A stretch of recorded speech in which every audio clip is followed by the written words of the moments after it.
Telugu digital media network లో political కేటగిరీలో #1 కేవలం 72 గంటల్లో 1,50,00,000 వ్యూస్ పైగా పాపులర్ టీవీ నెట్వర్క్. ఏం చేస్తుంటారు బ్రదర్? నేను డ్రైవర్గా ఏంటి మరి పిఠాపురం మొత్తం హాట్ టాపిక్గా మారిపోయింది. జనసేన అధినేత పవన్ కళ్యాణ్ ఎప్పుడైతే పిఠాపురంలో పోటీ చేస్తానని చెప్పారో అప్పటి నుండి రోజు రచ్చ జరుగుతున్న పరిస్థితి. ఎట్లా ఉండబోతుంది గెలుపు? ఎవరు గెలవబోతున్నారు పిఠాపురంలో? అది ప్రజల్లో ఉన్నది ఒక గీత గారు నెగ్గడం 7,000 కానీ 11,000 దాకా ఆవిడ కన్ఫామ్.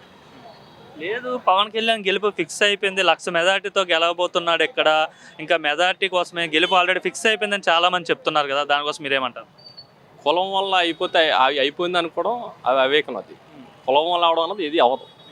ఇప్పుడు రెడ్డిలో 150 ఉన్నాయి, లేకపోతే అందులో 190 ఉన్నాయి, పెసింటికే అవ్వదు. అది అలాగా ఎమ్మెల్యేకి ఎలా అయిపోద్ది అనుకుంటారు? అది జరగని పని. అది అంటే రాష్ట్ర అధ్యక్షుడు, జనసేన పార్టీ అధ్యక్షుడు కదా ఆయన గెలిస్తే పిఠాపురం బాగా డెవలప్ జరుగుతుంది ఈ విధంగా చెప్తున్నారు కదా, మరి ఆ విధంగా వేయరా పవన్ కళ్యాణ్కి? ఆయన సీఎం అయితే కన్ఫామ్. ఆయన సీఎం అవుతే అభ్యర్థి అయితే సీఎం అభ్యర్థి అయితే ఇచ్చి తప్పలేదు. ఆయన సీఎం అవుతుండంటే 1,00,000 మెజార్టీ కాదు, 1,50,000 మొత్తం వన్ సైడ్ అవుతుంది. అసలు మీరు ఎట్లా చెప్పగలుగుతున్నారు ఇక్కడ పవన్ కళ్యాణ్ పైన గీత నెగ్గగలుగుతారని? ఎందుకంటే ఆయన ఒక సినిమా స్టార్, ఒక పార్టీ అధ్యక్షుడు, మొత్తం యూత్ అంతా కూడా ఆయన వైపే ఉంది. అండ్ కమ్యూనిటీ బలం కూడా చాలా బలంగా ఉంది ఆయనకి. మరి గీత గారు ఒక మహిళ, ఆమె ఎట్లా ఫైట్ ఇస్తుంది, పోటీ ఇవ్వగలుగుతుంది ఆమె? గీత గారు ఎమ్మెల్యే చేశారండి ఇక్కడ.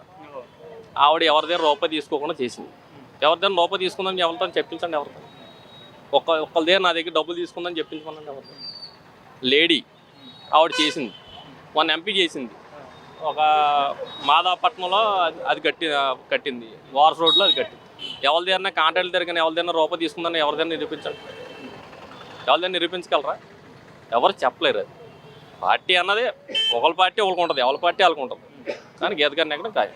అంటే ఉంటుందా, ప్రజల్లో అందుబాటులో ఉంటుందా అసలు గీత గారు? ఎవరైనా మామూలు సామాన్యులు వెళ్ళి కలవడానికి వెళ్తే పట్టించుకుంటుందా అసలు? అది కన్ఫామ్. పట్టించుకోవడం అన్నది కన్ఫామ్. ఏ పార్టీ అన్నది ఆవిడ పట్టించుకోవడం